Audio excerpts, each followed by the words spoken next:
Welcome to Qlucore Omics Explorer. In this tutorial, we will demonstrate how to pre-process data prior to the analysis. The purpose of the pre-processing is to remove noise in the dataset so that it is easy to detect interesting signals and patterns. There are several options for pre-processing that we will have a look at in this session. We will start by demonstrating pre-filtering options and log transformation of a dataset. We will use a proteomics dataset. Here we have 90 samples and around 5,600 variables, in this case proteins. We go to the table view to look at the underlying data. This dataset contains a lot of zeros, and we can also see that the data is not log transformed. Let's fix that. The pre-filtering options are available in the Data tab. We start by filtering away proteins that have mainly 0 as value. We set the filter to remove any variables that have values less than 0.1 in 70% of the samples.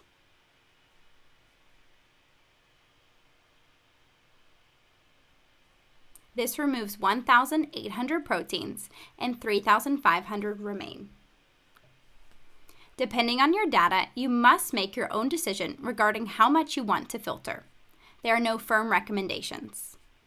Now we want to log transformation the data. Log transformation is often recommended as a pre-processing step. Please note that the fold change calculation in Qlucore assumes that data is log transformed. In this case, the log option is grayed out. This is because there are still zeros in the dataset. We need the threshold to zeros to something low. Let's pick 0.1, and now we can log transform this data. As you can see, the data is now log transformed. We can also check the data distribution in the histogram and verify that it is a normal distribution. We see that the samples have a normal distribution after the log transformation. If you would like to save your pre-processed dataset, you do that from the File menu, Export Data. Here you can decide what operations you would like to save. Now this dataset is ready to be analyzed. In the next part, we will look at another dataset to identify potential outliers and work with missing values.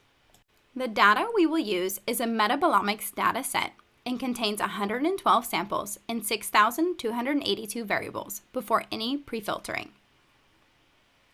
By inspecting the PCA plot, we see that the one sample is very different from all the others, a suspected outlier.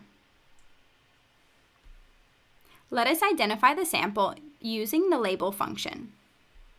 If you suspect that a sample is an outlier, you can decide to exclude it by unticking it. It is then no longer active and does not take part in your analysis. When we remove it, the dataset opens up and is easier to analyze. Another pre-filtering option is to remove variables with a lot of missing values. If we change this plot to a heat map, we can decide to show missing values. Here we see that this data set contains a lot of missing values, colored in black. We open the pre-filtering options again, and this time we select to filter on missing values, removing variables with at least 80% missing values. After filtration, 4,237 variables remain. Looking at the heat map again, we see that there are many fewer missing values. This dataset also needs to be log transformed before any further analysis. It is also possible to remove a batch effect in a dataset. To demonstrate this, we will open a new dataset. By coloring on batch, we can see a clear batch effect in that the 3 different batches group together in the PCA plot. This is not what we are interested in analyzing. What we are interested in studying in this data set are the differences between tumor samples and normal samples. As we can see, the tumor and normal samples are equally distributed between the 3 batches. This is important.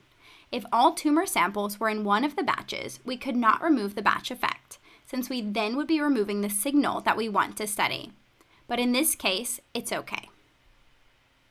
We remove the batch effect by simply adding an eliminated factor in the statistics window and then make a multi-group on batch.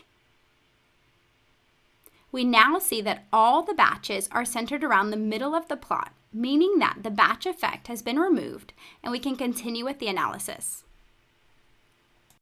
Don't forget to save your pre-processed dataset from the File menu, Export Data.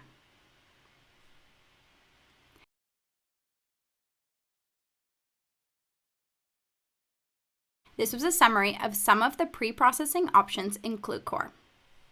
For further analysis support, there are more video tutorials on our website. If you have any questions, please don't hesitate to contact us.